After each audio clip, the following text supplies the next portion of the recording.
Le 21 mars, c'est une journée spéciale. C'est la journée internationale pour combattre toute idée de discrimination raciale, tout racisme. Cette idée est partie depuis 1960 à Sharpeville, en République d'Afrique du Sud. Et nous avons compris qu'il y avait tout un système qu'on a appelé l'apartheid qui était ségrégationniste, les blancs d'un côté, les noirs de l'autre.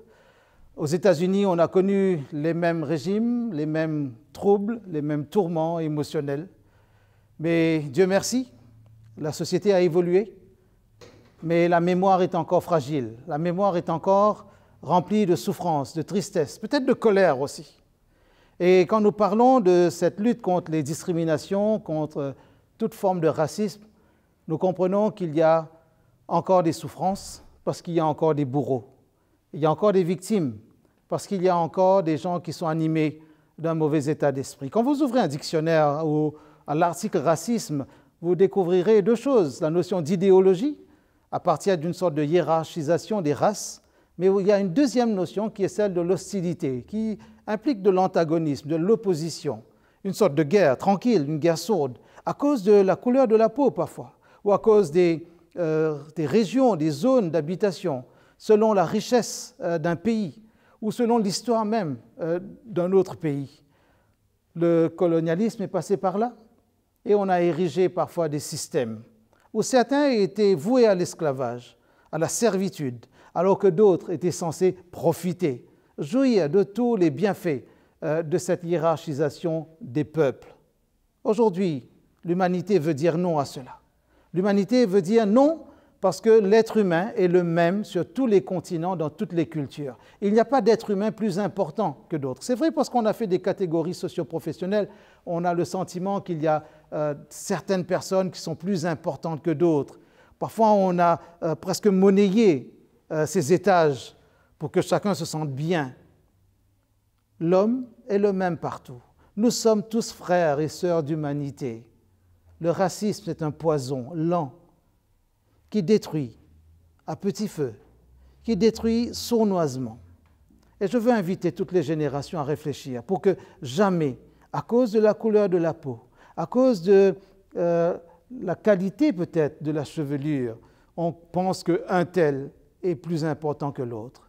Quelle que soit la couleur de votre peau, soyez vous-même, restez debout. Ne vous battez pas contre l'autre, peut-être battez-vous contre vous-même, contre des idées qui seraient malfaisantes, ségrégationnistes, séparatistes. Nous avons besoin de redonner de la valeur à l'humain, la ressource la plus importante sur cette planète.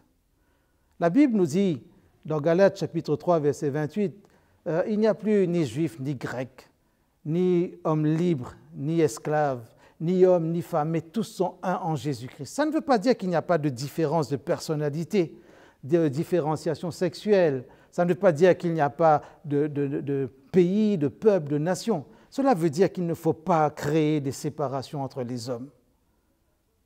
Allons de l'avant avec cette parole du Christ qui nous invite à aimer notre prochain comme nous-mêmes. Le racisme, c'est une séparation. Alors dites non au racisme.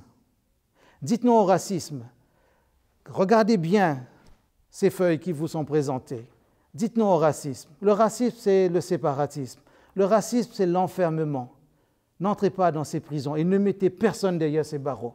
Je veux croire que l'humanité est une humanité libre parce qu'elle est libérée par Jésus-Christ.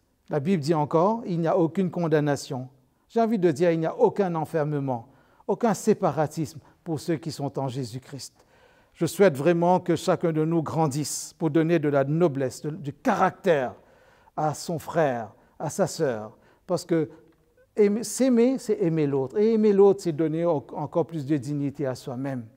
Au nom de la parole de l'Évangile, je veux croire que nous allons tous grandir en relations humaines, en qualité de contact, de communication, dans le respect mutuel. Alors permettez-moi de dire que Dieu bénisse l'humanité, mais en Jésus-Christ.